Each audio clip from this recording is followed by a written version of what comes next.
सो welcome back dear friends. वापस आ गए आपके लिए यार। अब शुरुआत से अपनी स्टोरी को बिल्कुल जीरो से शुरू करेंगे और एकदम हीरो लेवल तक चलते हुए। ओके, सो घबराने की बिल्कुल भी जरूरत नहीं है। कुछ चीजें तुम्हें ऊंची भी लगेंगी, कुछ बीच में भी लगेंगी, नीची चीजें बहुत कम लगेंगी। तो so please try to understand. धीरे धीरे कंटिन्यूअस तरीके से जितना कंटेंट तुम्हें दिया जाता है बस तुम उसको एक बार रिवाइज जरूर करते चलिए, और जो भी क्वेश्चंस तुम्हें दिए जाते हैं उनके कॉन्सेप्ट को और उस सब को बहुत बढ़िया तरीके से बस एक बार करते चलिए। बाकी हम एडजस्ट कर लेंगे, सब डोंट वरी। तुमको तो बस पढ़ाई करनी है, तुम्हारा काम बस पढ़ाई करने का। ओके, सो शुरुआत करते हैं। देखो यार, इलेक्ट्रोस्टैटिक का अपना this will be the lecture number 1। जो लास्ट लेक्चर था वो जस्ट फॉर ए डेमो। अब एक्चुअली में अपनी जो स्थिर वैद्युत की है, इलेक्ट्रोस्टैटिक है, वो यहां से शुरू होगी। चार्ज से ही शुरू करेंगे और लास्ट में जाके पोटेंशियल तक छोड़ेंगे। कैपेसिटर को अलग यूनिट में कंबाइन करेंगे अपन। ओके, सो देखिए स्टार्ट करते हैं अपन चार्ज की वही कहानी से। टॉपिक है अपना इलेक्ट्रोस्टैटिक। एक्चुअली यूनिट है पूरी की पूरी यार, टॉपिक भी नहीं बोल सकते इसे अपन। अरे भाई ये तो देखिए सफेद ले रहे हैं, बहुत बढ़िया मजा आता है भाई इससे।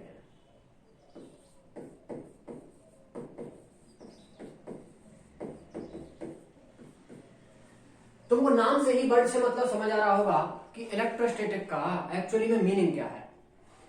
इलेक्ट्रो मीन्स इलेक्ट्रिसिटी और स्टैटिक मतलब ये इलेक्ट्रिसिटी तुम्हारी स्टैटिक है, जो तुम्हें कोई हानि नहीं पहुंचाएगी। तुमने बचपन में एग्जाम्पल किए होंगे, स्केल को बालों से रगड़ा होगा, किसी बैलून को रगड़ो और उस वाटर की स्ट्रीम को लेके जाओ, एक्सपेरिमेंट करेंगे अपन, और वो अपनी तरफ अट्रैक्ट करेगा उसे। बहुत सारे एग्जाम्पल हैं। रात में कभी कंबल में देखे होंगे, हाथ पैर चलाए हैं तो चमक उत्पन्न हुई देखी होगी, वो तुम्हारे इलेक्ट्रोस्टैटिक के ही एग्जांपल है। अब देखो इसमें अपन चार्ज की जो स्टडी करने वाले हैं, स्टैटिक मींस इसमें जो भी अपन स्टडी करेंगे ना, वो जो चार्ज होगा ना अपना, वो स्टैटिक पोजीशन पे होगा। मतलब ये चार्ज जो होगा इसकी स्पीड आपकी 0 होने वाली है। अब 3 कहानी हम तुम्हें छोटी सी बता रहे हैं। अगर कोई चार्ज अपना स्पीड अगर इसकी 0 है तो it will produce only the electric field, केवल और केवल इलेक्ट्रिक फील्ड निकालेगा। अगर चार्ज की स्पीड 0 है, स्टैटिक चार्ज बोलेंगे भाई इसे। स्टैटिक कंडीशन में केवल और केवल इलेक्ट्रिक फील्ड जनरेट करेगा। अगर यही चार्ज आपका किसी स्पीड से, let us suppose 8 metre per second से ये अगर चलने लग गया तो ये आपका इलेक्ट्रिक फील्ड के साथ साथ मैग्नेटिक फील्ड भी निकालेगा, जिसे अपन बी से रिप्रेजेंट कर दे रहे हैं। जब चार्ज चलने लगता है तो तुमने देखा है इलेक्ट्रिसिटी बना लेता है, करंट जिसे बोलते हैं, जो कि अपन को बहुत हानिकारक होती है। बहुत नहीं, बहुत ज्यादा होती है। कभी झटका लिए हो, लेके देखना जरूर। और यही चार्ज अगर अपना एक ऐसी स्पीड से चले जो कि आपकी कांस्टेंट नहीं है। अब स्पीड कांस्टेंट नहीं होने का मतलब समझते हो कि वो एक्सेलरेटेड है। ओके, सो एक्सेलरेशन का एक्चुअली मतलब होता है यार यही है, चेंज इन स्पीड, वेलोसिटी में रेट चेंज। तो तीनों कहानी आ गई अपनी। हम केवल और केवल स्टडी करेंगे इस वाली की, केवल और केवल इसकी अपन स्टडी करेंगे स्टैटिक वाली की। आशा करते हैं कि तुम्हें व्यू मिला होगा छोटा सा कि हम पढ़ने क्या वाले हैं एक्चुअली में इसमें। ओके, तो देखिए यार, चार्ज में ही अपन, तुमने क्लास 10th में एक एग्जांपल करंट का एक फॉर्मूला पढ़ा होगा, I = Q/T। तो यहां से अपन अगर Q को लिखना चाहें तो I × T लिख सकते हैं। करंट जो होती है अपनी उसे अपन एम्पियर में लेते हैं। और अब अपन थोड़ी सी चार्ज की यूनिट्स के बारे में अगर चर्चा करते हैं। भाई देखो, चार्ज की जो यूनिट्स है अपनी, देखिए जनाब, ये अपना वही चार्ज है। यूनिट से पहले एक छोटी सी चीज बता देते तुम्हें। एक्चुअली में चार्ज जो है अपना, वो तुमको 2 टाइप का मिलेगा। एक मिलेगा पॉजिटिव और दूसरा मिलेगा तुमको नेगेटिव। अब पॉजिटिव और नेगेटिव होने का क्या मतलब है ये भी अपन स्टडी करेंगे, बट अपन को अभी बस थोड़ा सा व्यू लेना है इसका। तो बस अभी इतना जानते हैं एक्चुअली में पॉजिटिव होने का क्या मतलब होता है। ये होता है अपना डेफिशिएंसी ऑफ इलेक्ट्रॉन,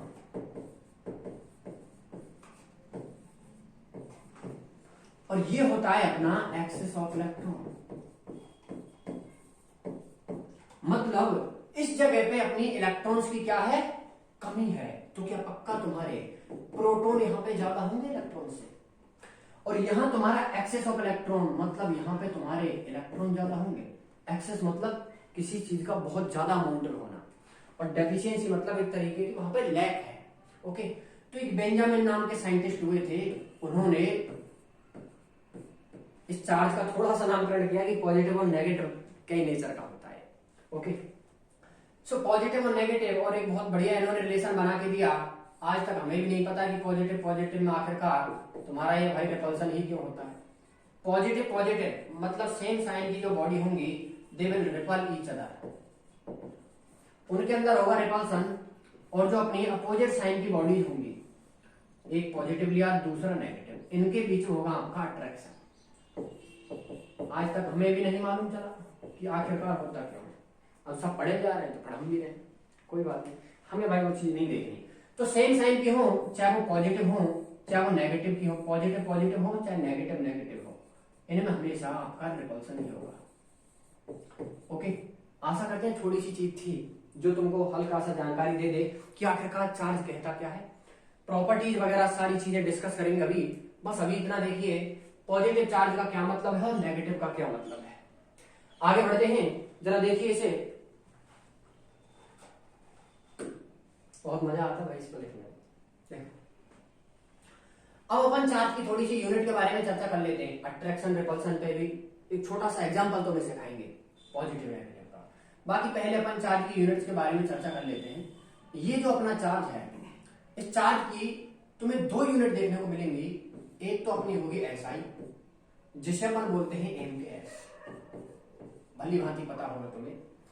चार्ज का एक फॉर्मूला Q = IT जो निकल के आता है, भाई देखो करंट जो होती है उसको अपन लेते हैं एम्पियर में, और T को लेते हैं टाइम को सेकंड में। तो देखना जरा, क्या Q = IT से क्या अपन को एक यूनिट एम्पियर इंटू सेकंड मिली।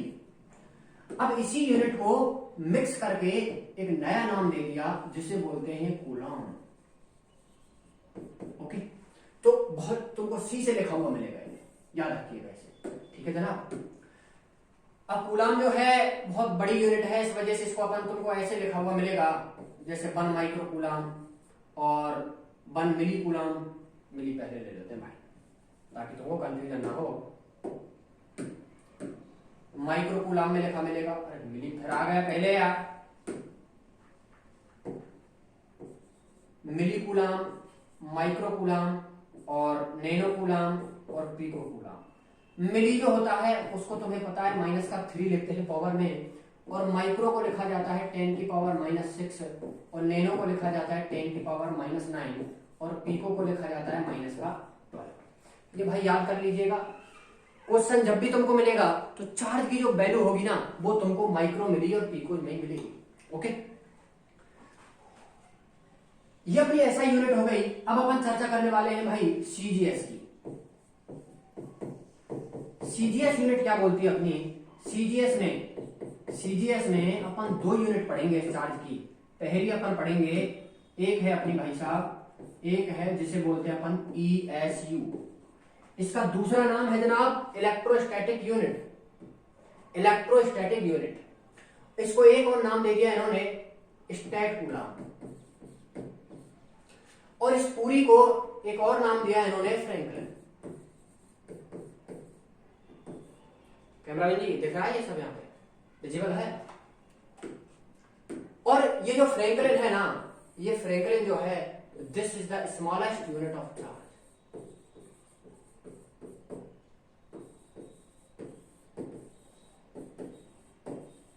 ये भाई साहब आपकी चार्ज की सबसे छोटी यूनिट है। एक एक चीज को कवर करना, छोड़ेंगे नहीं बिल्कुल भी। ओके, ये चार्ज की सबसे छोटी यूनिट है अपनी। अब एक और है तुम्हारी सीजीएस में ही जिसका दूसरा नाम है EMU। इसे इलेक्ट्रोमैग्नेटिक यूनिट भी बोलते हैं, और इस EMU को ही अपन बोल देंगे एब्सोल्यूट कूलम। एब्सोल्यूट कूलम, भाई हिंदी में भी इसे एब्सोल्यूट ही बोलते हैं। तो EMU कहो या एब्सोल्यूट कहो, कोई कंफ्यूजन नहीं होना चाहिए तुम्हें। अब देखो, ये जो अपनी सीजीएस यूनिट है और ऐसा यूनिट है, इनके बीच में एक रिलेशन है, relation between SI and CGS. ये क्या है, स्टार मार्क लगा के रखना भाई, बहुत जगह काम आएगा, बहुत जगह पूछे इसके सवाल। 1 कूलाम आपका इक्वल होता है 3 into 10 to the power 9 ESU के, जिसे स्टैक्ड कूलाम बोलते हैं।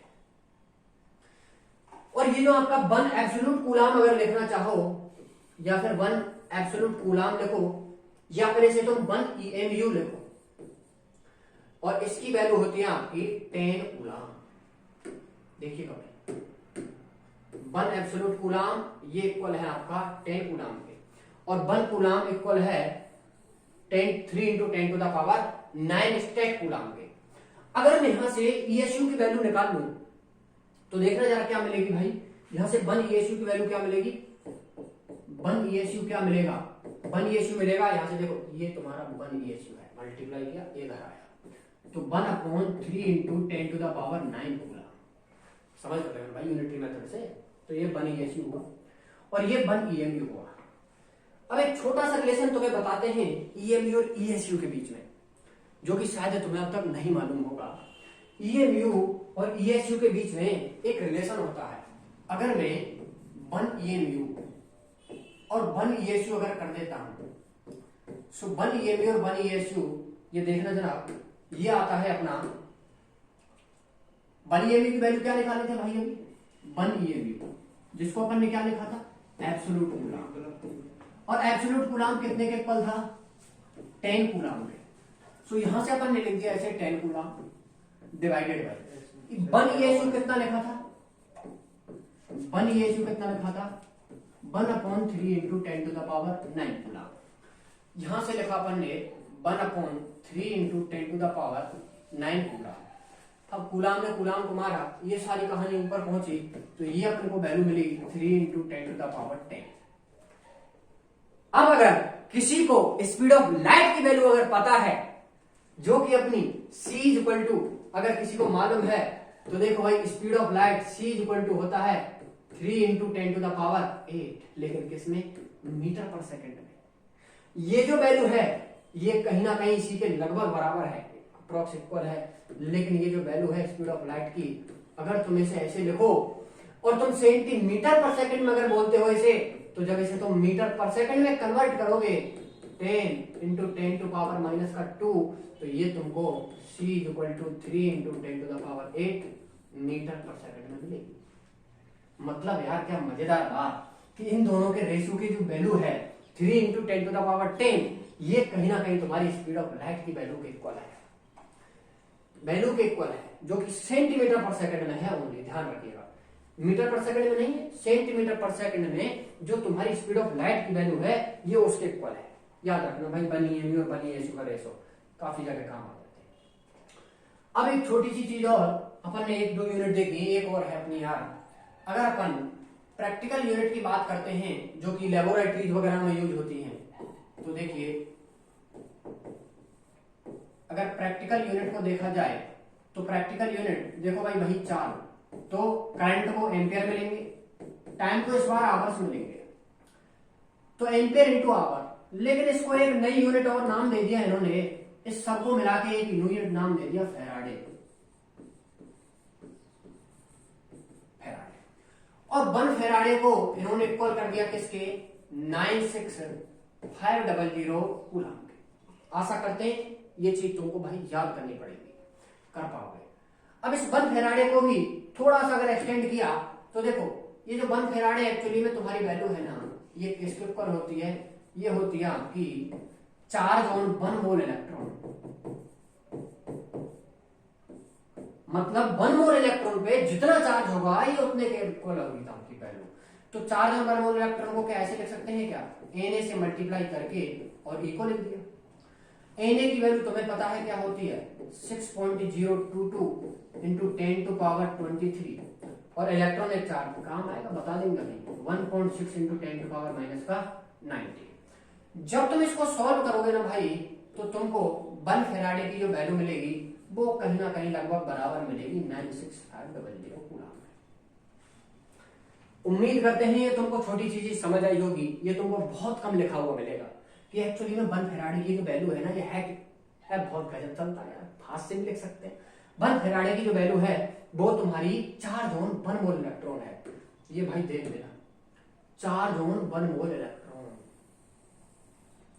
एक मोल इलेक्ट्रॉन पे जितना चार्ज होता है वही तुम्हारा 1 फैराडे की वैल्यू के इक्वल है।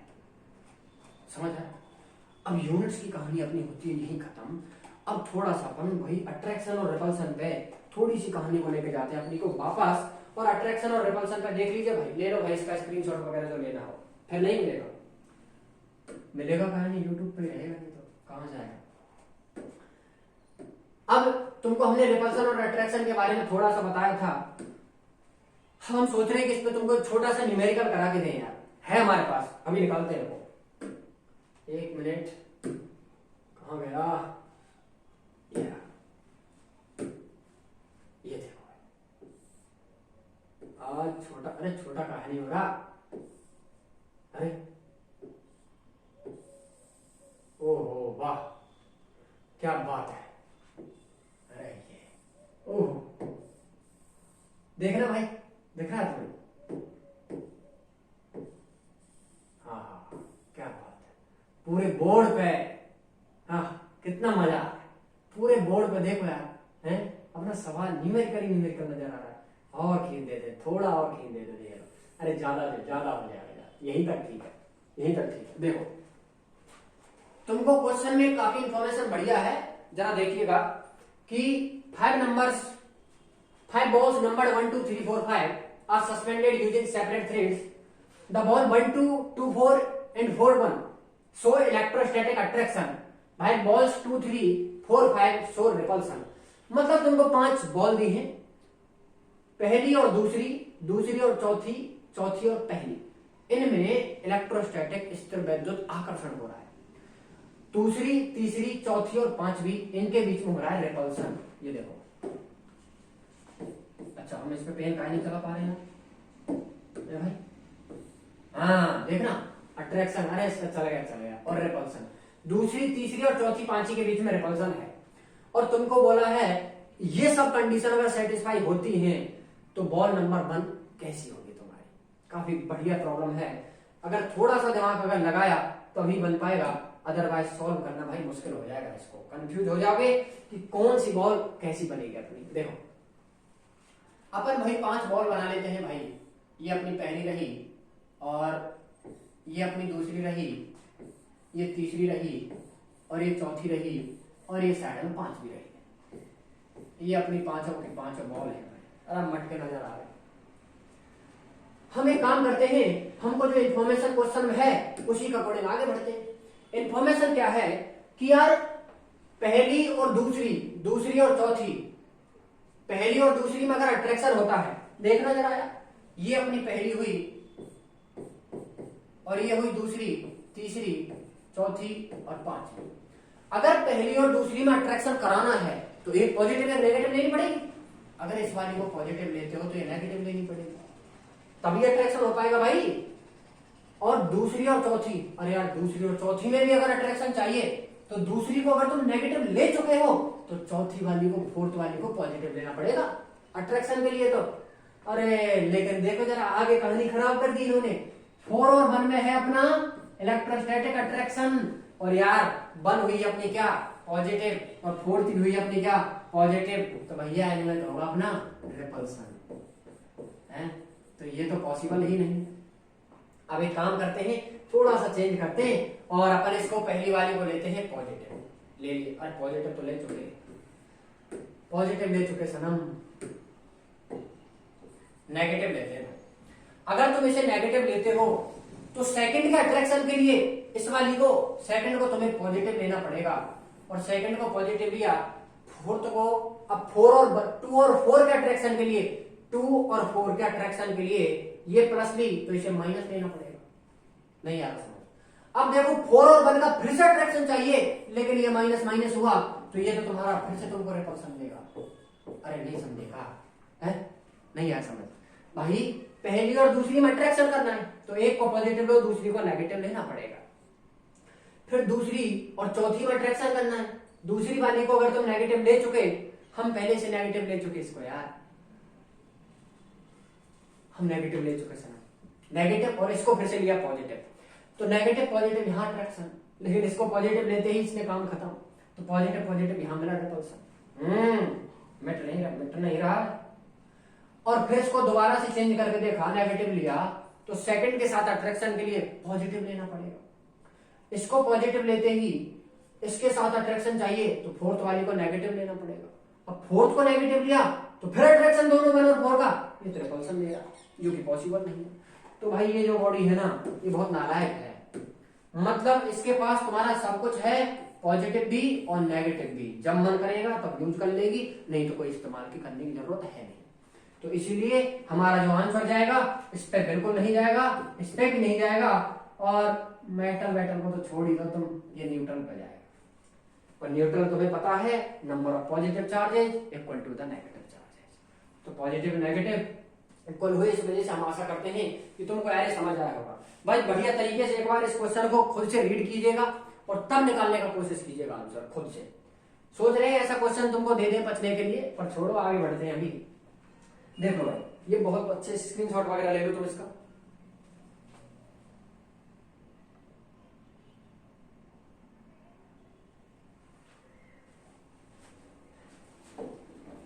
आगे बढ़ते हैं भाई, और अपन की इसी कहानी को थोड़ा सा और अगर आगे देखते हैं अपन, तो हमने चार्ज का इलेक्ट्रोस्टैटिक रिपल्सन वगैरह, अट्रैक्शन वगैरह सारी चीजें देखी।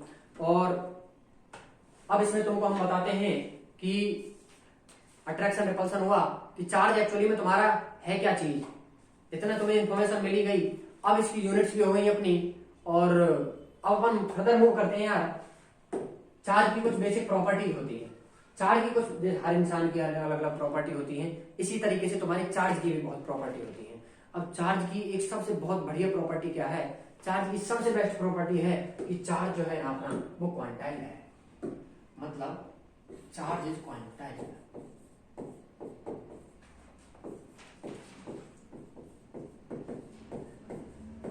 क्वांटाइज का मतलब समझते हो? पहले क्वांटाइज का मतलब समझो एक्चुअली होता क्या है। क्वांटाइज का मतलब होता है, इसको अपन लिख लेते हैं क्या, क्वांटा। और क्वांटा का मतलब होता है कि ऐसी क्वांटिटी जो आपकी स्टेप्स में चेंज होती है। द क्वांटिटी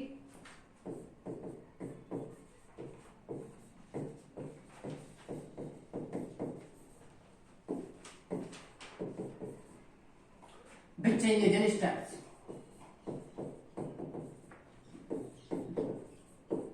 मतलब ऐसी क्वांटिटी जो तुम्हारी स्टेप्स में चेंज होंगी उनको अपन बोल देंगे क्वांटा। और जो ऐसी इस क्वांटा को जो फॉलो करने वाली क्वांटिटी है उनके लिए अपन वर्ड यूज कर देते हैं क्वांटाइल। अब तुम्हें इस क्वांटाइल का मतलब समझ आया होगा कि ऐसी क्वांटिटी जो तुम्हारी स्टेप्स में चेंज होंगी। स्टेप का मतलब समझते हो? स्टेप्स का मतलब समझते हो? स्टेप्स का मतलब समझो कि 1 के बाद 2 आएगा और 2 के बाद सीधा 3 आएगा। है, सीढ़ियों पे चढ़े हो भाई, सीढ़ियों पे चढ़े हो, ऐसे ऐसे देखो, ये तुम्हारी फर्स्ट सीढ़ी के बाद में दूसरी आएगी और दूसरी के बाद तीसरी और चौथी। है, ऐसा कभी नहीं होगा तुम यहाँ नीचे में लटक जाओगे। ओके, तो पहली के बाद दूसरी, दूसरी के बाद तीसरी, इसी तरीके से चार्ज के क्वांटाइज को पढ़ने का मतलब हमारा मेन उद्देश्य क्या है कि चार्ज जो है ना एक्चुअली में जब ट्रांसफर होता है, इलेक्ट्रॉन का ट्रांसफर होता है, बताएंगे थोड़ा सा इसके बारे में। तो चार्ज हमेशा एक बॉडी से दूसरी बॉडी पे एक प्रॉपर इंटीजर के रूप में होता है। और जिसे अपन ऐसे लेते हैं भाई, चार्ज के क्वांटाइजेशन के लिए Q is equal to N E. जहां जो E है अपना इलेक्ट्रॉनिक चार्ज है जो कि हर बार ट्रांसफर होगा जब भी चार्ज का ट्रांसफर होगा। N है यहाँ पे अपना एक पॉजिटिव और नेगेटिव इंटीजर हो सकता है, लेकिन हमेशा किसमें होगा भाई, इंटीजर में।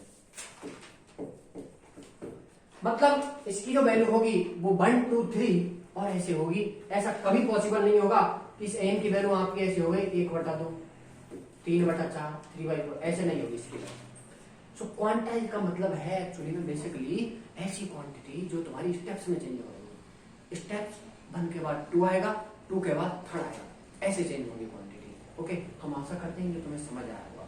अब चार्ज का जो ट्रांसफर है उस पे जाने से पहले Q इक्वल टू एन जो है, इसमें तुम एन की वैल्यू पुट करते चलो, तुमको चार्ज की पॉसिबल वैल्यू मिलती चलेंगी। समझे? इलेक्ट्रॉनिक चार्ज क्या है अपना, E जो होता है अपना, ये होता है अपना 1.6 इंटू 10 टू पावर माइनस का 19 कूलम। एन की वैल्यू पुट करते चलो, तुमको क्यू की वैल्यू मिलती चलेगी। ओके, हम आशा करते हैं तुम्हें समझ आया होगा। क्वांटाइज बेसिकली इसमें ऐसा कुछ खास है नहीं, चार्ज क्वांटाइज है, बस स्टेप्स में चेंज हो रहा है। आगे बढ़ते हैं भाई। इसमें अपन ने क्वांटाइल देख लिया, अब थोड़ा सा चार्ज का ट्रांसफर बता दे तुम्हें कि एक्चुअली में होता कैसे कैसे यार। देखो भाई इस थ्योरी को जरा ध्यान से पढ़ना, ये बहुत इंपॉर्टेंट थ्योरी है। अपने पास है क्या, अपने पास लेट अस सपोज दो बॉडीज हैं, अपने पास दो बॉडीज हैं, एक का मास मान लीजिए Na है और दूसरी का मास अपनी का मान लीजिए Nb है, और इस पे चार्ज मान लीजिए अपना क्या है Qa और इस पे चार्ज मान लीजिए Qb है। अब इनके बीच में कुछ कहानी ऐसी हुई कि यहां से कुछ उठ करके यहां भाग गया, मतलब भाई तुम्हारा चार्ज का ट्रांसफर हुआ तो पक्का इलेक्ट्रॉन ही जाएंगे, क्योंकि इलेक्ट्रॉन ही चलते हैं, प्रोटॉन तो बहुत हैवी होते हैं। तो यहां से देखो, जब यहां से इलेक्ट्रॉन गया, अरे यार देखो यहां से इलेक्ट्रॉन गया, अब इस वाली में बहुत सारे इलेक्ट्रॉन पॉजिटिव, यहां से इलेक्ट्रॉन गया तो यहां से जगह हो गई खाली, ये वैक्यूम, तो यहां अपना इलेक्ट्रॉन आके अपना बसेरा बना लिया है। मतलब यहां से इलेक्ट्रॉन जब भी जाएगा है तो भाई पक्का यार इलेक्ट्रॉन का तो मास भी होता है, जिसे अपन Me से लिखते हैं, इसकी वैल्यू भी बताएंगे। तो पक्का जब भी इलेक्ट्रॉन जाएगा तो यार ये भी फिक्स है भाई, जब भी इलेक्ट्रॉन जाएगा तो तुम्हारा मास भी लेके जाएगा, है कि नहीं। मतलब इलेक्ट्रॉन जब भी चलेगा तुम्हारा तो उसके साथ मास भी चलेगा। आशा करते हैं तुम्हें आ रहा होगा थोड़ी सी चीजें समझ में। जब भी इलेक्ट्रॉन चलेगा तो उसके साथ मास भी चलेगा। अब यहां से इलेक्ट्रॉन यहाँ गया, अरे यार इलेक्ट्रॉन जा रहा है तो पक्का मास भी जा रहा होगा ना, तो मास यहाँ से ट्रांसफर हुआ। इसका मतलब क्या मैं ऐसे लिख सकता हूँ क्या, देखना जरा है, क्या मैं ऐसे लिख सकता हूँ क्या, Ma का मास Me डिक्रीज कर गया और यहां तुम्हारा बॉडी B का मास प्लस Me हो गया। अरे भैया यहां से कोई चीज गई है और यहां जाके ऐड हुई है तो पक्का जुड़नी ही है ना, यहां से गई यहां जाके ऐड हो गई, तो यहां से मास कम हुआ और यहां जाके ऐड हो गया। मतलब यार ये वाली बॉडी अपनी चार्ज दे रही है, इसको अपन बोल देते हैं डोनर, और जो ले रही है उसको बोल देते हैं अडेप्टर, और जो देता है उसे अपन हिंदी में दाता बोलते हैं, इसलिए डोनर बोल दिया। और तुम्हें पता है देता कौन है, हमेशा जिसके पास बहुत ज्यादा धन होता है, तो इसको बोल दिया अपन ने पॉजिटिव और इसको बोल दिया अपन ने नेगेटिव। मतलब किसी बॉडी के पॉजिटिव और नेगेटिव होने का क्या मतलब है, पॉजिटिव होने का मतलब ये हुआ कि तुमने यार उससे इलेक्ट्रॉन लिए हैं, उससे चार्ज ले लिया तुमने, तो वो कैसी हो गई, पॉजिटिव हो गई, और किसी को तुमने इलेक्ट्रॉन दे दिए तो वह कैसी होगी, नेगेटिव। तो बॉडी के पॉजिटिव और नेगेटिव होने का क्या मतलब है, पॉजिटिव का मतलब कि तुमने इलेक्ट्रॉन उससे लिए हैं, और नेगेटिव का मतलब तुमने उसमें जाकर कुछ जोड़ दिया, ऐड हुई, नेगेटिव हुई। ये नहीं ऋणी है, ले रहा है कुछ, तो हमेशा उसके लिए नेगेटिव साइन यूज करेंगे। ओके, तो जब भी तुम्हारा मास ट्रांसफर होगा, चार्ज ट्रांसफर होगा, तो पक्का यार मास भी जाएगा उसके साथ, क्योंकि इलेक्ट्रॉन जाएगा तो ये सब चीजें भी होंगी भाई। अब तुमको कुछ एक चीजों के चार्ज और मास के बारे में इंफॉर्मेशन देते हैं जो कि तुमको बहुत हेल्प करने वाली है। देखो ये कहानी आई थिंक तुमको समझ आई होगी कि जहां से चार्ज जाएगा वहां से थोड़ा सा मास कम हो जाएगा। अब थोड़ा क्या, मान लीजिए यहां से यहां तक तुम्हारे n इलेक्ट्रॉन गए, मान लेते हैं कि यहां से यहां तक तुम्हारे n इलेक्ट्रॉन गए, तो यार n इलेक्ट्रॉन अगर गए हैं तो मास भी तुम्हारा, एक इलेक्ट्रॉन का मास कितना है अपना, एक इलेक्ट्रॉन का मास कितना है, एक इलेक्ट्रॉन का मास है अपना n। तो अगर n इलेक्ट्रॉन अगर जाएंगे तो क्या मास अपना Ne चला जाएगा। तो इसके लिए मैं छोटा सा फॉर्मूला अगर बनाऊं कि यहां से एक्चुअली में कितना मास ट्रांसफर हुआ, तो उस ट्रांसफर वाले मास को डेल्टा m, जो कि इसमें तुम्हारा ऐड हो रहा है, उसको अपन लिख सकते हैं NMe से। क्यों भैया, क्यों ऐसे कहा लिखेंगे, क्यों, क्योंकि देखो अरे यार तार और बड़ा परेशान कर दे रहा है बार बार। मतलब ये कौन सा मास है तुम्हारा जो ट्रांसफर हुआ है, इस वाली से गया है और इसमें आया है, तो ट्रांसफर मास का ये वैल्यू हुआ तुम्हारा। ट्रांसफर मास कैसे निकालोगे, इलेक्ट्रॉनिक मास तो जाएगा ही जाएगा। तुम्हें अगर n की वैल्यू पता लग जाए कि एक्चुअली में कितने इलेक्ट्रॉन ट्रांसफर हुए हैं, तो हर इलेक्ट्रॉन जब भी ट्रांसफर होगा अपने साथ मास भी लेके जाएगा, तो टोटल मास कितना ट्रांसफर हुआ तो सब लिख देंगे। अरे भैया ये इलेक्ट्रॉन जब भी जाएगा तो अपने साथ Ne लेके ही जाएगा, और n इलेक्ट्रॉन अगर जाएंगे तो Me लिख देंगे। क्या समस्या है इसमें, जितने जा रहे हैं उसके ही मल्टीपल में n अगर जा रहे हैं तो n लिखा, और मास जितना ट्रांसफर हो रहा है उससे उसे मल्टीप्लाई कर दिया। तो ट्रांसफर्ड मास के लिए ये वाला फॉर्मूला याद रखिएगा, और वैसे भी नहीं रख पाते हैं इसको याद, तो एक इलेक्ट्रॉन जाएगा तो इलेक्ट्रॉन के बराबर का Me मास भी लेके जाएगा, है कि नहीं। अब तुमको थोड़ी सी फिजिक्स को पढ़ने के लिए आगे जो भी यार चार्ज वगैरह के बारे में इंफॉर्मेशन तुमको बहुत सूटेबल रहेगी वो दे देते हैं कि इलेक्ट्रॉन प्रोटॉन के वगैरह चार्ज जो है उन पे, और कुछ एक पार्टिकल अल्फा वगैरह और न्यूट्रॉन वगैरह ये सब भी होते हैं, उनकी थोड़ी सी इंफॉर्मेशन तुम्हें देते हैं। इसको जरा देखिए ध्यान से, इसका स्क्रीनशॉट वगैरह ले लो ताकि तुम्हें बहुत हेल्प करे भाई। अब देखिए जनाब, इलेक्ट्रॉन और प्रोटॉन के चार्ज वगैरह के बारे में थोड़ी सी इंफॉर्मेशन तुमको दे देते हैं यार। अपना जो इलेक्ट्रॉन का चार्ज होता है ना भाई, इनको तो सफेद कलर से ही लेते हैं ताकि बढ़िया नजर आए। देखो, चार्ज ऑफ इलेक्ट्रॉन QE लिख रहे हैं अपन, चार्ज ऑफ इलेक्ट्रॉन होता है अपना माइनस का 1.6 इंटू 10 टू पावर माइनस का 19 कूलम, और मास ऑफ इलेक्ट्रॉन जो होता है अपना उसको अपन लिखते हैं 9.1 इंटू 10 टू पावर माइनस का 31 किलोग्राम में। ओके, और इलेक्ट्रॉन हुआ और प्रोटॉन हुआ, तो चार्ज ऑफ प्रोटॉन जो अपन लेते हैं वो होता है अपना सेम अमाउंट का होता है, लेकिन यहाँ पॉजिटिव साइन होता है बस 10 टू पावर माइनस का 19 coulomb is equal two plus of charge of electron.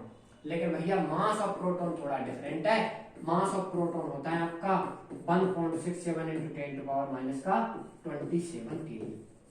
अब ये वैल्यू भाई रटी लो इनको, क्योंकि एग्जाम में तुमको बहुत हेल्प करेंगे, कभी कभी दे के भी रखेगा, नहीं भी दे के रखेगा, तो रिस्क ना लीजिएगा, समझे।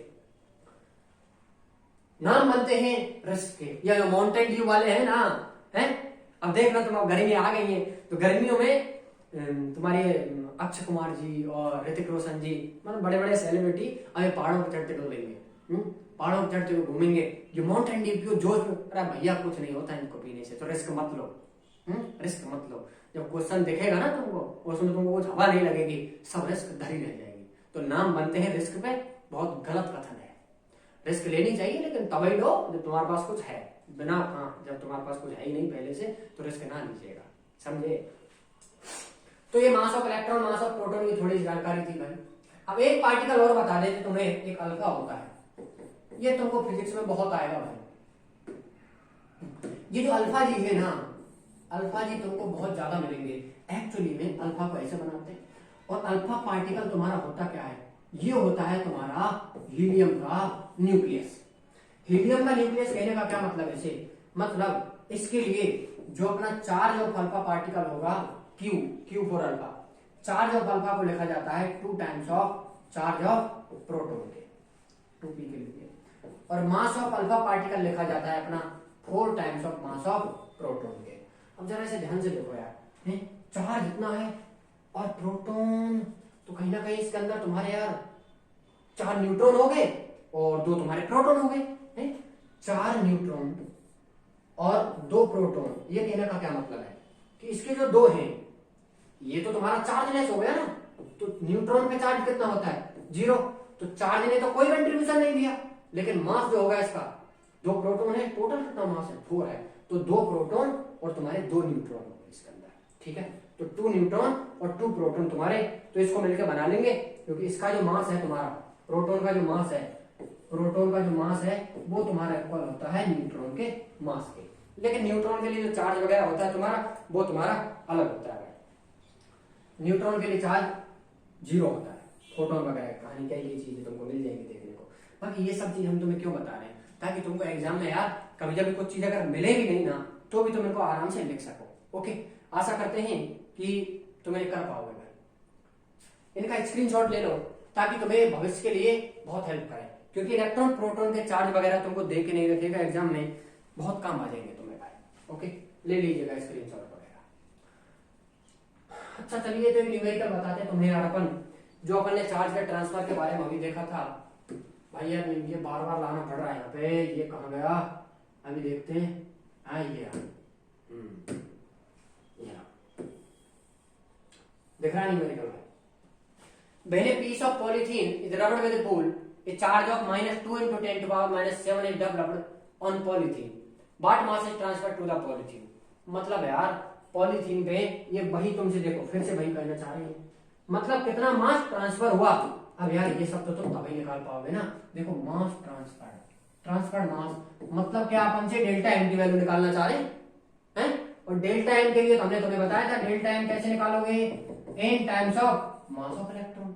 मतलब डेल्टा एम अगर तुम्हें चाहिए तो डेल्टा एन के लिए n times of mass of electron करो। मतलब n क्या है, नंबर ऑफ इलेक्ट्रॉन जो ट्रांसफर हुए होंगे। अब वो कहां से निकाले, अरे यार इतना चार्ज आया है तो आखिर ये आया कैसे होगा, तो देखना जरा Q equal to N E से Q की वैल्यू डालो तो यहां से n की वैल्यू मिल जाएगी तुम्हें Q डिवाइडेड बाई E। इस n की वैल्यू को यहां पुट कर दीजिएगा और मास ऑफ इलेक्ट्रॉन तुम्हें पता ही अभी बताया 9.1 इंटू 10 टू पावर माइनस का ये तुम्हारा 31 माइनस का 31 के। तो अपने अकॉर्डिंग देखिएगा, ट्राई करके कैलकुलेशन करके जो तुम्हें सूटेबल आंसर लगे वो टिक मार दीजिए। ओके, ये मास का ट्रांसफर वगैरह थोड़ा न्यूमेरिकल था, बाकी रबिंग वगैरह और ये सब अपन अभी डिस्कस करेंगे, अभी इनका कोई काम नहीं है। अब अपन ने ये चार्ज के बारे में थोड़ा सा इसका इंट्रोडक्शन और देखते हैं अपन। एक्चुअली में चार्ज तुम्हारा ये जो वैल्यूज वगैरह बताई हैं ये तुमको बहुत हेल्प करने वाली हैं। अब थोड़ी सी चीज और बताते हैं तुम्हें। चार्ज का ट्रांसफर हो गया तुम्हारा, और एक तुम यार अगर तुमने थोड़ा सा भी अगर सुना हो चार्ज के बारे में, चार्ज जो है ना इनवेरिएंट प्रॉपर्टी सुनिए। इनवेरिएंट का क्या मतलब, देखो इनवेरिएंट का मतलब बताते हैं। एक्चुअली इनवेरिएंट होता क्या तुम्हारा, हमने क्वांटाइज तो कर लिया और ये तुम्हारा अब चार्ज इनवेरिएंट के बारे में जानते हैं। Charge is invariant.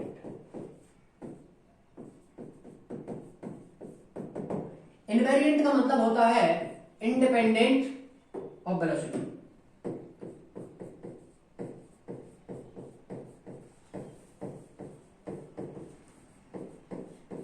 मतलब आपका जो चार्ज है भैया ये वेलोसिटी पे डिपेंड नहीं कर रहा, बिल्कुल भी नहीं कर रहा। मान लीजिए कोई चार्ज तुम्हारे पास है और शुरुआत में अगर उसकी वेलोसिटी तुम्हारे पास 0 अगर है, और अगर तुम इस चार्ज को किसी भी स्पीड से अगर भगा दो भैया कि जाओ हमारे यहाँ तुम्हारा कोई काम नहीं है, मेरे अंगने में तुम्हारा क्या काम है, काम तो बहुत है, काम तो बहुत है, तब भी इस पे चार्ज अपना क्यू ही रहेगा, ये चेंज नहीं होगा भाई। क्यू की वैल्यू वेलोसिटी पे डिपेंड ही नहीं कर रही। तो इसीलिए यहाँ एक बहुत बढ़िया स्टेटमेंट लिखे हैं, चार्ज इज इनवेरिएंट। समझे? अब लेकिन एक चीज और बता दे तुम्हें यार, चार्ज जो है इसको तो इनवेरिएंट बोल दिया, एक नई चीज तुम्हें बताते हैं। नई चीज क्या है वो हमारी तरफ से है तुमको। एक नई चीज होती है तुम्हारी specific charge. Specific charge, specific charge क्या होता है भैया? स्पेसिफिक चार्ज होता है विशिष्ट आवेश, और स्पेसिफिक चार्ज इसे SC से डिनोट कर देते हैं। और स्पेसिफिक चार्ज होता है अपना चार्ज और मास का रेशो। मतलब किसी बॉडी के लिए चार्ज देखो और उसके लिए मास देखो, उन दोनों का अगर तुम रेशो ले देते हो चार्ज डिवाइडेड बाई मास का, तो तुमको उस बॉडी का स्पेसिफिक चार्ज मिल जाएगा। याद रखना इसे। जेईई मेंस में जाने कितनी बार चार्ज की वैल्यू नहीं देता, स्पेसिफिक चार्ज दे देता है, तो मतलब कहीं ना कहीं उन्होंने नीचे एम को मल्टीप्लाई करके दी है तुमको वैल्यू पहले से। तो इसलिए छोटी छोटी चीजें भाई तुमको बहुत हेल्प करेंगी भाई, पहले ही बता दे रहे हैं। स्पेसिफिक चार्ज को नोट कर लेना अपने दिमाग में। स्पेसिफिक चार्ज इज नथिंग, अरे लेफ्ट हैंड से लिख दे रहा है। स्पेसिफिक चार्ज होता है तुम्हारा क्यू और मास का रेशो। चार्ज और मास का रेशो है तुम्हारा स्पेसिफिक चार्ज। अब इसका भी बहुत बढ़िया, जब अपन न्यूमेरिकल करेंगे तो इसका भी इस्तेमाल करेंगे। अभी तो तुम बस इतना याद रखो कि स्पेसिफिक चार्ज है तुम्हारा चार्ज और मास का रेशो। अब इसका यहाँ क्या काम है, इसका भी काम बताते हैं। इसका काम इतना है कि जो मास होता है ना अपना, ये लोग थोड़ा अच्छे से लिख देते हैं। जो मास होता है ना अपना, मास भाई, मास जो है अपना यहां लिख देते हैं भाई स्पेसिफिक चार्ज।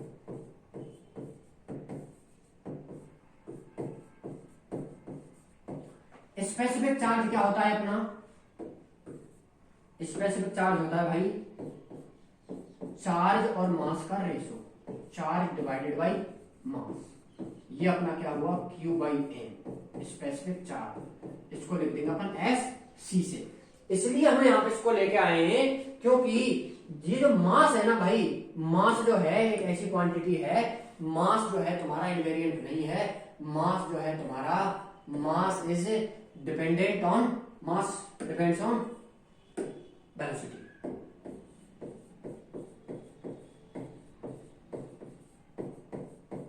अब इसका भी एक स्पेसिफिक केस है कि एक्चुअली में वेलोसिटी पे किस ग्रेड तक तुम्हारी मास जो है वो वेरी करती है, डिपेंड करती है। तो देखो मास, यार देखो मेन अपनी कैलकुलेशन के लिए ना, ताकि मुझे भविष्य में चीजें याद रहे, तो मैं पता कैसे करते हैं हम ऐसे करते हैं, कोई चीज अगर किसी चीज पर डिपेंड नहीं कर रही ना, अब इतना हमें नहीं पता कि हम सही है या नहीं है, पर हम इतना जरूर कह रहे हैं कि जब शॉर्ट नोट तुम बनाओगे तुमको बहुत हेल्प करेंगी। चार्ज इनवेरिएंट का मतलब इसको ऐसे लिख दो, charge not the function of velocity. अपनी बुक में शॉर्ट नोट्स बनाने के लिए जब भी पढ़ोगे तुम्हें समझ आ जाएगा कि जो चार्ज है ना इस बी पे डिपेंड नहीं कर रहा, ठीक है। लेकिन ध्यान रखिएगा, अब ध्यान से देखो, लेकिन मास के लिए मैं क्या लिख सकता हूं, मास जो है ना आपका, mass is the function of velocity. मतलब भाई मास कहीं ना कहीं वेलोसिटी पे डिपेंड कर रहा है। अब देखो इसको कैसे समझाते हैं, बहुत बड़े बड़े साइंटिस्ट हुए थे, रिलेटिविटी की थ्योरी एस सी वर्मा जी ने भी बहुत अच्छे से एक्सप्लेन करना चाहिए, लेकिन भगवान ना करे कि तुम्हें कभी समझ आए, खैर आएगी नहीं, बहुत बार मिले एस सी वर्मा जी से, लेकिन कभी हमें भी समझ नहीं आ पाए, ठीक है। तो देखो भाई हमारे नजदीक यही है, तो मास का वेलोसिटी के साथ एक रिलेटिविटी की थ्योरी बताते हैं तुम्हें। चलो, रिलेटिविटी के अंडर द रिलेटिविस्टिक कंडीशन क्या बोलती है तुम्हारी, नेक्स्ट पेज पे ले रहे हैं भाई, पूरी कहानी को अपन नेक्स्ट पेज पे ले रहे हैं, क्योंकि मास डिपेंडेंट है वेलोसिटी पे, ये तुम्हें बता दिया। और इतना तुमको अगर पता लग गया है, मास अगर वेलोसिटी पे डिपेंड कर रहा है, तो यार पता तुम्हें ये भी लग जाना चाहिए कि मास अगर वेलोसिटी पे डिपेंड कर रहा है, तो देखो जरा, स्पेसिफिक चार्ज मास का फंक्शन है, तो पक्का तुम्हारा मास अगर चेंज होगा तो स्पेसिफिक चार्ज भी चेंज होगा, है। अरे ऊपर देखो, चार्ज वेलोसिटी पे डिपेंड ही नहीं कर रहा, लेकिन स्पेसिफिक चार्ज तुम्हारा वेलोसिटी पे डिपेंड कर रहा है, तो specific charge is the function of velocity. लेकिन इसकी भी एक स्पेसिफिक कंडीशन है भैया, वो भी बताएंगे तुम्हें, है क्यों।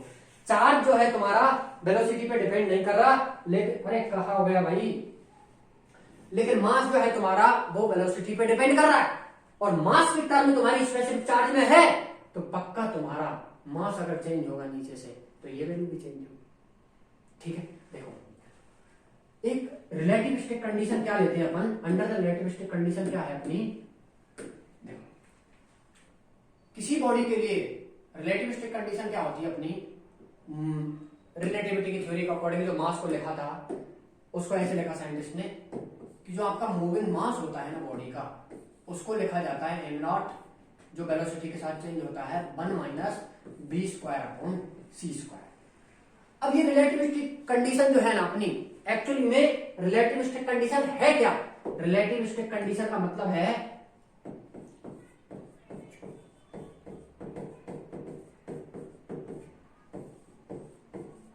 रिलेटिविस्टिक कंडीशन का मतलब है अगर किसी पार्टिकल की वेलोसिटी तुम अप्रोक्स स्पीड ऑफ लाइट के इक्वल करते हो, तब यही काम करती है। अब काम कैसे करेगी, इस बी को अगर तुम लगभग सी के इक्वल अगर कर देते हो, तो होगा क्या कि बी अगर तुमने सी के बराबर किया, अरे रुको भाई, बी अगर तुमने सी के बराबर किया, एक मिनट भाई एक मिनट, बी अगर तुमने सी के बराबर किया तो क्या होगा देखना जरा, अरे इस एम नॉट का तो कचुमर निकल जाएगा, ये तुम्हारा सी के बराबर होते ही इनफाइनाइट का डिवाइड हुआ, तो कहीं ना कहीं तुम्हारा मूविंग मास जो होगा बहुत ज्यादा हो जाएगा रेस्ट मास से। एम नॉट क्या है, एम नॉट है रेस्ट मास, जब बॉडी अपनी किस पे थी, रेस्ट पे थी, और एम बी क्या है, ये है अपना मूविंग मास, जब बॉडी स्पीड ऑफ लाइट के इक्वल चलने लग गई, बहुत तेज फुर्र से निकल गया कोई, स्पीड ऑफ लाइट बताई थी ना, क्या क्या रिलेशन याद है कि भूल गए, स्पीड ऑफ लाइट की वैल्यू 3 × 10⁸, लेकिन 1 EMU और 1 ESU के रेशियो के इक्वल, लेकिन किसमें, सेंटीमीटर पर सेकंड में, सीजीएस यूनिट में। तो नीचे से मास की वैल्यू अपनी बहुत ज्यादा इंक्रीज करी है। अगर स्पेसिफिक चार्ज की बात करते हैं तो स्पेसिफिक चार्ज अपना क्या है, Q/m, और भैया नीचे से मास की वैल्यू अगर बढ़ी तो स्पेसिफिक चार्ज घट गया। लेकिन ये केवल कब है, जब तुम्हारा बॉडी का जो तुमने वेलोसिटी है बहुत ज्यादा कर दिया अंडर द रिलेटिविस्टिक कंडीशन, तो वेलोसिटी अगर चेंज होगी तो तुम्हारा हाई ग्रेड पे करने पे, बहुत ज्यादा एक्सट्रीम लेवल पे करने पे तुम्हारा स्पेसिफिक चार्ज भी डिक्रीज करेगा, लेकिन only on specific charge, charge आपका अभी भी कांस्टेंट रहेगा, समझिए, केवल और केवल स्पेसिफिक चार्ज चेंज होगा अपना। लेकिन अगर नॉन रिलेटिविस्टिक कंडीशन की बात करें तो नॉन रिलेटिविस्टिक कंडीशन क्या होती है अपनी, नॉन रिलेटिविस्टिक कंडीशन क्या होती है, जो अपनी वेलोसिटी हो वो तुम्हारी बहुत कम हो, स्पीड ऑफ लाइट के, तब तुम्हारा देखो चार्ज तो तुम्हें पता है तो कांस्टेंट रहता ही रहता है। तो इस वाले केस में ये वैल्यू बहुत ज्यादा कम होने पर कोई इफेक्ट नहीं आता, इस पे कोई इफेक्ट नहीं आएगा। तो तुम्हारा जो मास वगैरह है वो चेंज नहीं होगा, वो भी लगभग कांस्टेंट रहता है। तो स्पेसिफिक चार्ज भी तुम्हारा इस वाले केस में कांस्टेंट रहेगा। भाई हमने पूरी कोशिश की है तुमको रिलेटिविटी की थ्योरी की थोड़ी सी टिप देने की, बाकी शायद हम देखो साइंटिस्ट जो जितना समझाते हैं उनके जैसा तो भाई देखो अब वो तो खोजबीन करके चले गए, परेशान हमें होना पड़ता है इनके लिए, क्या करें। चलो होंगे लेकिन हम भी परेशान, पर तुम ध्यान रखिएगा कि मूविंग मास तुम्हारा ग्रेटर देन बहुत ज्यादा कब हुआ है, जब तुमने स्पीड को वेलोसिटी को बहुत ज्यादा ग्रेड पे लेके गए हो, स्पीड ऑफ लाइट से ज्यादा। तो चार्ज कांस्टेंट रहेगा वो तो तुम्हारा हर बार है, लेकिन स्पेसिफिक चार्ज की विशिष्ट कंडीशन है, तब तुम वो याद रखना भाई वो चीजें। हम आशा करते हैं कि ये सब तुम्हें भाई समझ आया होगा। तो देख लीजिएगा और अब बढ़ते अपने नेक्स्ट टॉपिक की तरफ। अब इसी चार्ज की प्रॉपर्टीज अगर चल ही रहे हैं तो एक प्रॉपर्टी और ले लेते हैं जो कि तुमने खूब देखी होगी कि चार्ज जो है अपना क्वांटाइज हो गया। अब चार्ज की एक प्रॉपर्टी और क्या है भाई, चार्ज अपना कंजर्व रहता है, चार्ज कंजर्व रहता है। चार्ज क्या है, चार्ज कोई यार ऐसी कोई नई चीज नहीं है देखने लायक, चार्ज एक बेसिक प्रॉपर्टी है किसी भी मैटर की। जैसे हमें पता लगता है देखने से कि हम कौन है, मेल है, ठीक है, फीमेल को भी तुम अच्छे से जानते होंगे।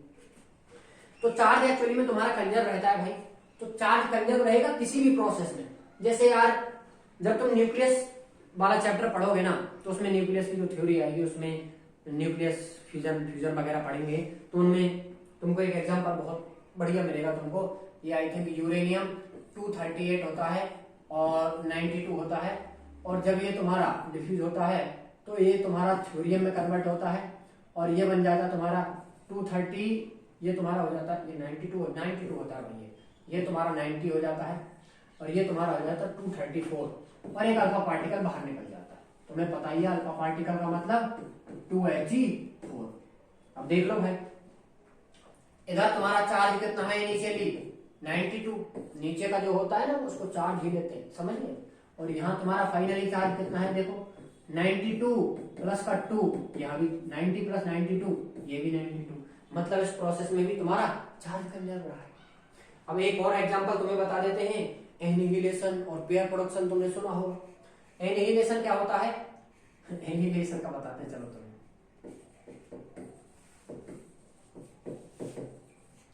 इसको हिंदी में भैया शून्यीकरण बोलते हैं। इसका मतलब है कि कोई दो चीज ऐसी आ जाए जो एक दूसरे की अपोजिट मैटर की हो तो वो एक दूसरे को खत्म कर देंगे, हैं? मतलब तुमने यार पूरे वर्ल्ड में तुम गए, मैं इसको एग्जांपल ले रहा हूं, देखो इलेक्ट्रॉन है अपना, इलेक्ट्रॉन अगर किसी सेम मैटर के बॉडी से इलेक्ट्रॉन के लिए पॉजिट्रॉन ले लेते हैं, ये इलेक्ट्रॉन होता है, ये तुम्हारा पॉजिट्रॉन पी वाला। ऐसे अगर एक दूसरे के साथ में कभी जब एक दूसरे के साथ मिलते हैं तो बहुत ज्यादा अमाउंट में तुम्हारी एनर्जी रिलीज होती है और गामा पार्टिकल बना लेते हैं और इसकी एनर्जी लगभग दोनों की मिलके ये 1.02 आई थिंक कुछ इतनी मेगा इलेक्ट्रॉन वोल्ट के इक्वल आती है। रटने की जरूरत नहीं, बस जरूर बता रहे। मतलब यार ये तुम्हारा इलेक्ट्रॉन इसका जस्ट अपोजिट मैटर वाला पार्टिकल इसके साथ कोलाइड किया, मिक्स किए तो एनर्जी निकली बहुत ज्यादा अमाउंट में। मतलब यार समझो कि अगर पूरे संसार में अगर तुमको कोई ऐसा इंसान मिले जिसके गुण दोष रूप रंग दशा सब कुछ तुम्हारे जैसा है, तो अगर तुम चाहो कि भैया हमसे हाथ मिलाओ तो वो तुम्हारा लास्ट हैंड शेक होगा, हैं? क्योंकि जैसे ही तुम हाथ मिलाओगे तुम दोनों अगर तुम्हारे सेम मैटर हैं लेकिन अपोजिट नेचर के, मतलब समझ लो तुम्हारे जैसा इंसान मिल जाए अपोजिट नेचर में तो वो दोनों एक दूसरे को भस्म कर देंगे। ऐसे ही इलेक्ट्रॉन प्रोटॉन आपस में एक दूसरे को भस्म करके एनर्जी बना ली, समझे। अरे वो मेल फीमेल वाला भस्म होना नहीं है, एंटी मैटर, वो समझ रहे हो कहीं तुम। एंटी मैटर का मतलब अलग होता है, एंटी पार्टिकल, इलेक्ट्रॉन का एंटी पार्टिकल पॉजिट्रॉन होता है। न्यूक्लियस वाले में थोड़ा सा और डिस्कस कर रहे हैं। एनिहिलेशन की प्रोसेस हुई अपनी जिसमें दो क्वांटिटी मिलके जीरो बन रही है, और एक होती है अपनी पेयर प्रोडक्शन। पेयर प्रोडक्शन क्या होता है, युग्म उत्पादन बोलते हैं इसे। इसमें तुम्हारा ये बहुत सारी एनर्जी जो है ये तुम्हारी सेम कन्वर्ट हो जाती है इलेक्ट्रॉन प्लस पॉजिट्रॉन में, और ये भाई एनर्जी जो तुम्हारी 1.02 मेगा इलेक्ट्रॉन की बनती है। यहां तुम्हारे दो पेयर बन रहे, पार्टिकल और एंटी पार्टिकल, इलेक्ट्रॉन और पॉजिट्रॉन। एनिहिलेशन, शून्यकरण, ये कोई बहुत बड़ा तोप नहीं है, बस तुम्हें से बस छोटी तरीके से याद रख सकते हो, बस इतना काम आएगा, बाकी इससे ज्यादा तुम्हें काम आने वाला है नहीं। ओके, हम आशा करते हैं कि तुम्हें समझ आया होगा भाई। पेयर प्रोडक्शन, एनिहिलेशन, ये क्या है कि अभी इस चैप्टर का तुमको लग सकता है कि बड़ा बोरियत चल रहा है, लेकिन ये ना इस चैप्टर का एक तरीके से तुम ये समझ सकते हो कि छोटी सी इंफॉर्मेशन है बेसिक जो चल रही है इलेक्ट्रोस्टैटिक को पढ़ने के लिए, जो तुम्हें बहुत हेल्प करने वाली है। चार्ज के बारे में बस इंफॉर्मेशन मिल गई, और एक चार्ज की एडिटिविटी तुम्हें पता है। चार्ज की एडिटिविटी क्या होती है कि पॉजिटिव चार्ज को पॉजिटिव के साथ जोड़ो, नेगेटिव को नेगेटिव के साथ जोड़ो, बिल्कुल जैसा है उसी तरीके से उसको जोड़ते चलो। पॉजिटिव है तो पॉजिटिव लगाओ, नेगेटिव है तो नेगेटिव लगाओ, ये चार्ज भी तुम्हारी एडिटिविटी हो जाएगी। अगर किसी सिस्टम में अपने पास -3 कूलम, +4 कूलम और -2 कूलम है, तो इन सबका सम कैसे निकालेंगे? ऐड कर दो भैया, -3 +4 -2, तो जितना भी आएगा तुम्हारा कितना हुआ भाई, -1 +1 और -2, तो ये तुम्हारा -1 है। ओके, हम आशा करते हैं कि तुम्हें समझ आया होगा भाई। चार्ज का एडिशन हो गया अपना।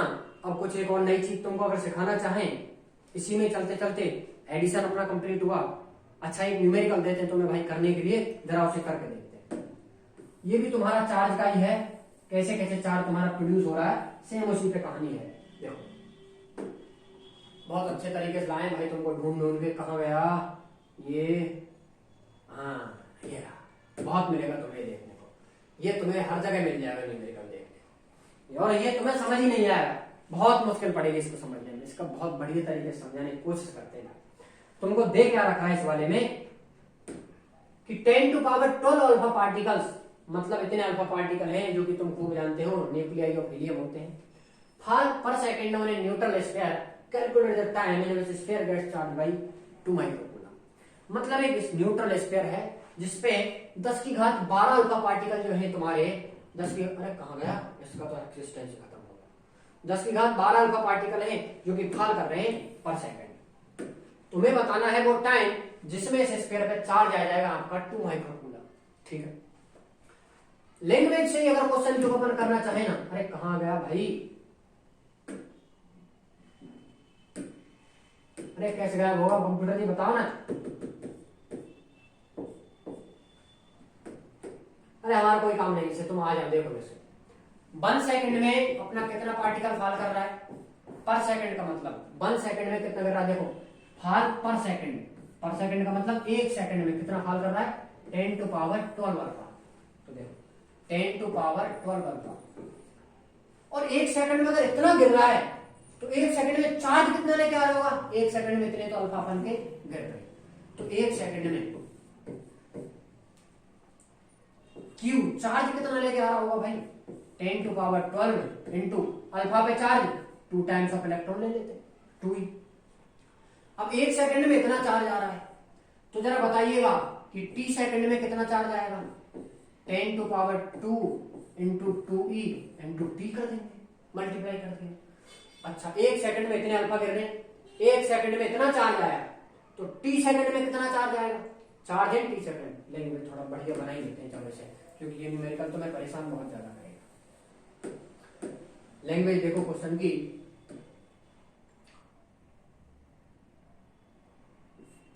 चार्ज इन 1 सेकंड है, 1 सेकंड में कितना चार्ज आएगा, 10⁻12 अल्फा पार्टिकल अपने साथ कितना चार्ज लाएंगे, इतना 2e के इक्वल। तो चार्ज इन 1 सेकंड, तो बता भाई चार्ज इन टी सेकंड कितना होगा, चार्ज इन टी सेकंड, तो इसे टी से मल्टीप्लाई कर दो, ये लो भाई है। और आगे क्या बोला है कि वो टाइम बताओ जिसमें स्फीयर पे इतना वाला चार्ज आ जाए, नहीं चलेगा, सफेद है, इतना चार्ज आ जाए, तो मान लेते हैं कि वो टाइम टी है, लेट वो टाइम अपना टी है, तो टी टाइम में कितना चार्ज चाहिए अपन को चार्ज चाहिए 2 माइक्रोकूलम। अच्छा देखो भाई, हमें इस टी का भी नहीं पता था कितना है, 1 सेकंड में इतना चार्ज आया अपना, टी सेकंड में इतना चार्ज आ गया। अब इतना ही चार्ज अपन को टी की वही वैल्यू तो चाहिए जो कि इतने चार्ज इक्वल आ जाए, और यार इतना चार्ज ही तो अपना यही है, मतलब वही टाइम जिसमें तुम्हारा इतना चार्ज आ रहा है, इतना चार्ज अपन को उसी टाइम में तो चाहिए। तो टी सेकंड में अगर इतना चार्ज आ रहा है, वही टी की वैल्यू कैलकुलेट करनी है जिसमें टी में अपन का इतना चार्ज आ जाए। तो देखना जरा, इस वाली टी में कितना चार्ज आया है, 10 to power 12 into 2e into T. तो ये अपना किसमें आया, ये अपना आया उस टी सेकंड में। तो अपन को यही तो कैलकुलेट इसके इक्वल करना है, क्यों, क्योंकि अपन को वैल्यू ही इसकी जाननी है। इसको इक्वल कर देते हैं 2 माइक्रो कूलम के। मान लिया अपन ने ये चार्ज कितने मारा था, टी सेकंड में। मतलब यार टी में अगर इतना आ रहा है तो टी में आने वाला ये चार्ज ही तो इसके इक्वल है। यहां से टी की वैल्यू आराम से निकाल सकते हो, दोनों के एक दूसरे इक्वल किया, टी की वैल्यू आराम से निकाल लोगे। काम तुम्हारा है भाई आंसर निकालने का। आशा करते हैं तुम्हें न्यूमेरिकल समझ आया होगा। 1 सेकंड में जितना आ रहा है उसको मल्टीप्लाई कर दो कि टी में कितना आ रहा है, तो लेट कर लो कि 2 माइक्रो कूलम यहाँ पर टी सेकंड में आ रहा है। अरे यार वही चीज तो अपन को निकालनी है, वही चीज तो निकालनी है, नहीं समझे, वही चीज निकालनी है। तो टी में इतना चार्ज आ रहा है तो यही चार्ज तो अपना 2 माइक्रो कूलम के इक्वल है। आशा करते हैं तुम्हें समझ आया होगा। अब बढ़ते हैं अपने नेक्स्ट टॉपिक की तरफ, जो कि तुमको बहुत ज्यादा कंफ्यूज करने वाला है, लेकिन टॉपिक को छोड़ते हैं। इसमें तुमको छोटी सी चीज बताते हैं। अमाउंट ऑफ चार्ज अगर निकालना सीख ही रहे तो एक्चुअली में चार्ज जो है तुम्हारा मल्टीपल में कैसे कैसे ट्रांसफर हो रहा है वो भी तुम्हें बता दिया। अब अपन चार्ज की तुमको एक छोटी सी चीज बताते हैं, चलो, कि तुमको एक न्यूमेरिकल बहुत जगह परेशान करेगा कि 250 ग्राम पानी में कितना चार्ज है, 100 ग्राम CO2 में कितना चार्ज है। तो ये सब निकालना भी चलो तुम्हें सिखाई देते हैं यार, क्योंकि ये न्यूमेरिकल भी तुमको एनसीईआरटी में खूब मिलेंगे।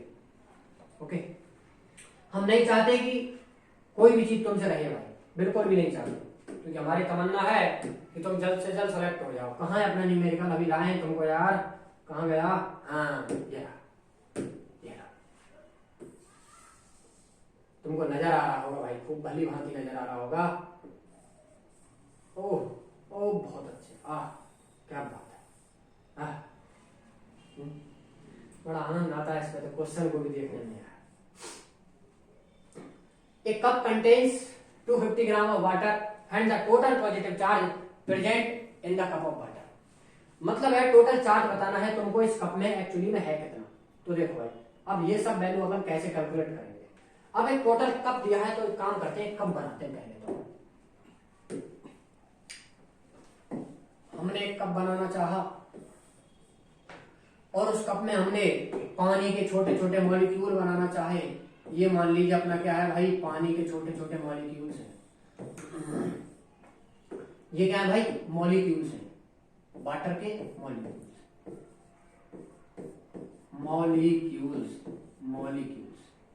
ऑफ H2O है। मतलब ये जो है, ध्यान से समझना, हल्के मत लेना ऐसे भाई, हल्के मत लेना। ये क्या है अपने H2O का मॉलिक्यूल है, H2O का मॉलिक्यूल है, एक मॉलिक्यूल है। तो अपने पास टोटल कितना है, 250 ग्राम, 250 ग्राम है।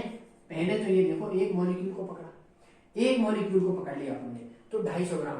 पहले तो एक बात बताओ, ऐसे छोटे छोटे मॉलिक्यूल इसमें सारे बहुत सारे यार हैं, तो चार्ज तो अपन तभी निकाल पाएंगे। H2O बताओ चार्ज कितना, अभी रुको, चार्ज तो तभी निकाल पाएंगे पहले अपन को ये पता लगे कि इसमें एक्चुअली में H2O है कितने मॉलिक्यूल है। एक मॉलिक्यूल में जितना चार्ज होगा, जितने मॉलिक्यूल होंगे उससे मल्टीप्लाई कर देंगे, चार्ज आ जाएगा। देखते हैं एक मॉलिक्यूल पे चार्ज कितना है, वो भी तुम्हें चलो बता ही देते हैं। Charge on 1 molecule of H2O, charge on 1 molecule of H2O। H2O के 1 मॉलिक्यूल पे चार्ज कैसे निकालेंगे भाई, देखना जरा।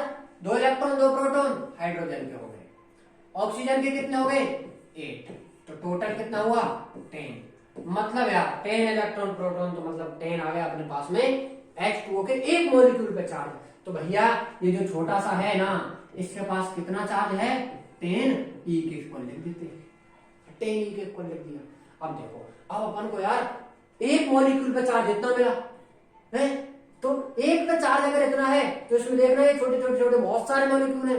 तो अब अगर मॉलिक्यूल निकाल लेते हैं अपन, तो इस चार्ज से मल्टीप्लाई कर देंगे। देखो चलो फाइंड कर लेते हैं, टोटल नंबर ऑफ मॉलिक्यूल निकाल लेते हैं।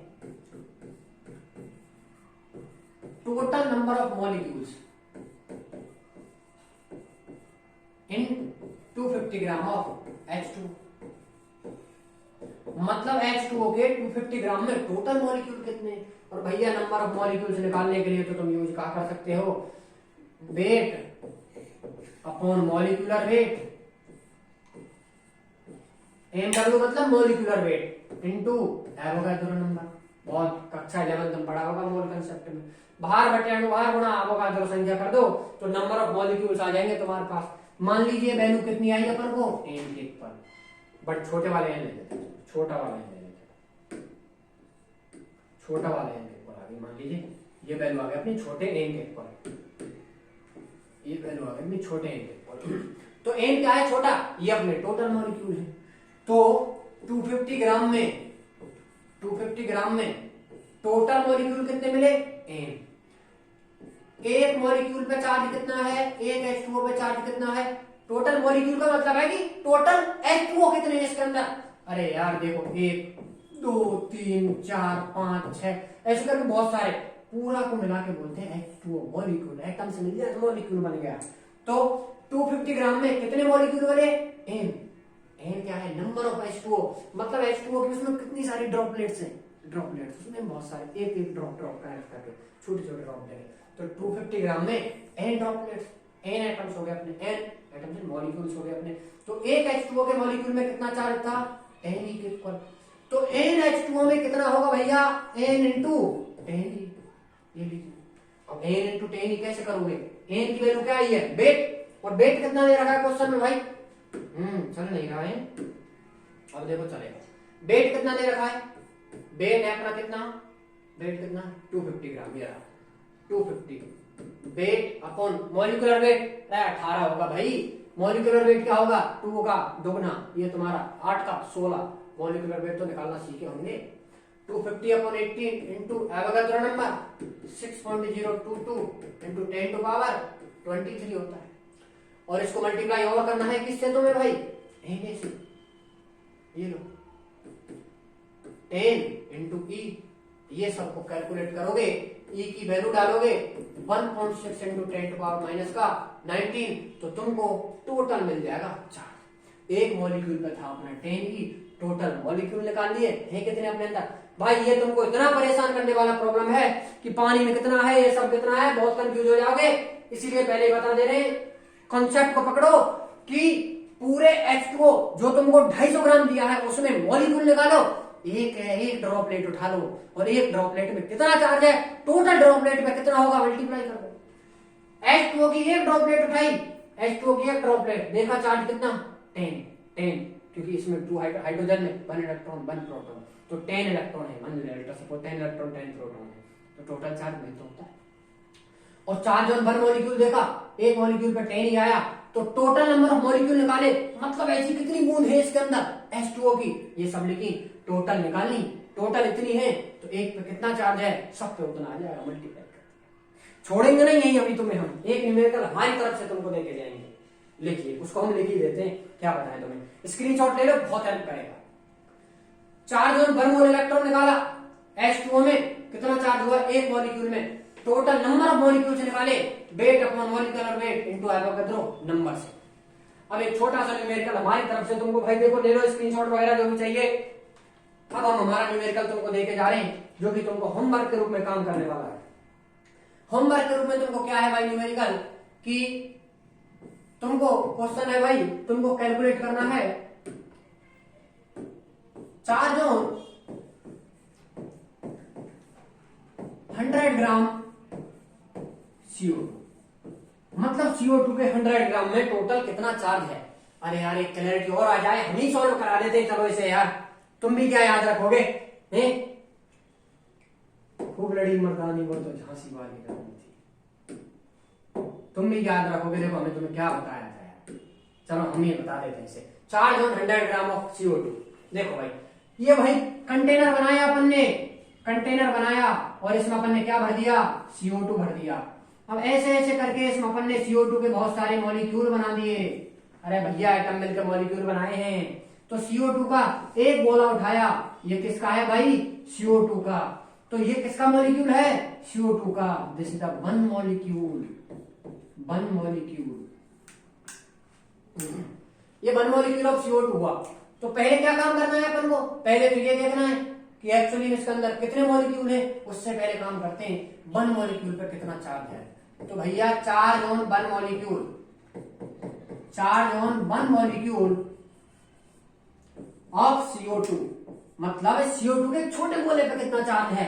तो इस पे चार्ज देखना जरा, कार्बन के लिए कितना 6 इलेक्ट्रॉन 6 प्रोटॉन, तो 6 हुआ, प्लस का ऑक्सीजन के लिए 2 into 8, तो कितना हुआ, ये हो गया तुम्हारा कितना 22।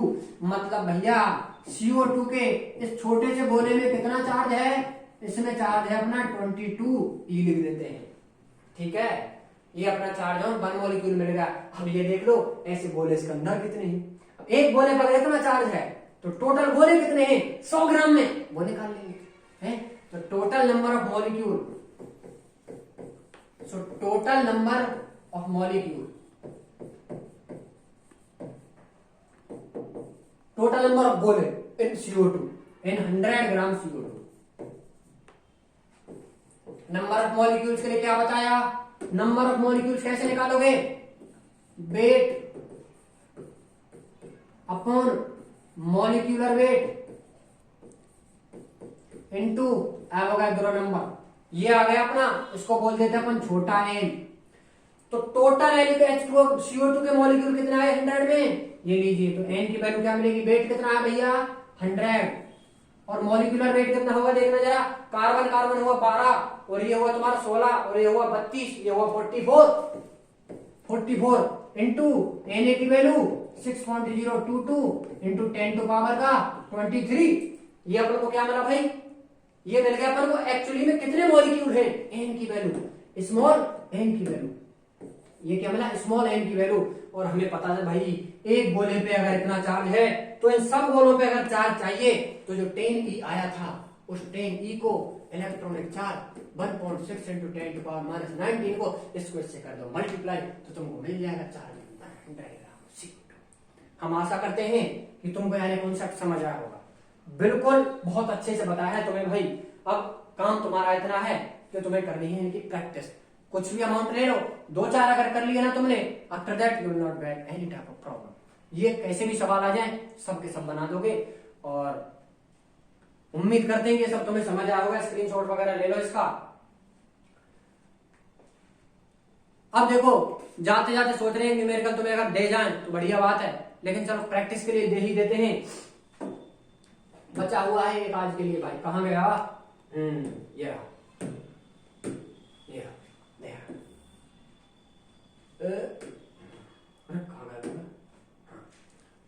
CO2 को दबा दिया इसने तो यार। 10 to power 9 electrons move out of a body to another body every second, ये वही पर सेकंड वाला है भाई, ये भाई सब भाई पर सेकंड वाला है, every second. Then the time required to get a total charge of 1 coulomb on the other body is then. अरे ये भैया टाइम तुमको दिया है ईयर्स में, तो हम जब कैलकुलेट करेंगे ना टी की वैल्यू, वो अपनी किस में आएगी, सेकंड में। तो सेकंड से क्या करना है तुम्हें, डिवाइड करके पहले बनानी है मिनट, और फिर बनाने आवर, और फिर बनाने है तुमको डे, और फिर बनाना है तुमको मंथ, और फिर बनाना है तुमको क्या भैया ईयर, और ईयर में डे से मल्टीप्लाई कर दो। ये टोटल डे अगर 30 लिख दिए हो तो उसको 365 से मल्टीप्लाई कर दो। कैलकुलेशन बहुत लेंदी जाने वाली है, लेकिन ऐसा सवाल बहुत मुश्किल रेयर केसेस में बनता है, लेकिन भाई जो कुछ छुपे रुस्तम एग्जाम है उनमें आ चुके हैं ये क्वेश्चन, इसलिए we will not take any type of risk. Mountain Dew नहीं अपने पास फिजिक्स है। माउंटेन ड्यू नाम बनते, रिस्क यहाँ नहीं बनते। यहाँ जब तक तुम नहीं कैलकुलेशन करोगे, पढ़ोगे नहीं, और हो सकता है जितनी कैलकुलेशन को फास्ट करो, ठीक है, और चीजें जो रटने की हैं उनको रटो भी, और जो समझने की हैं उनको समझो भी। क्योंकि जो कहते हैं ना कि फिजिक्स को रटे हुए नहीं, रटने वाली फिजिक्स नहीं, फिजिक्स तो समझने वाली है। अरे भाई समझने वाली है, लेकिन फॉर्मूले जब तक रट के ही नहीं जाओगे तो कैसे काम चलेगा। रटो और ये भी समझो किस फॉर्मूले में किस वर्ड का क्या मतलब है, किस वर्ड का क्या मतलब है। एक एक चीज को ध्यान से देखो, एक एक चीज को, तभी तुम प्रैक्टिस अच्छी करो, क्योंकि स्पीड बढ़ेगी, एक्यूरेसी अपनी अच्छी आएगी। Okay, best of luck. Next मिलते हैं अपने अगले एपिसोड में। बाय बाय, तब तक के लिए टेक केयर। और इस बार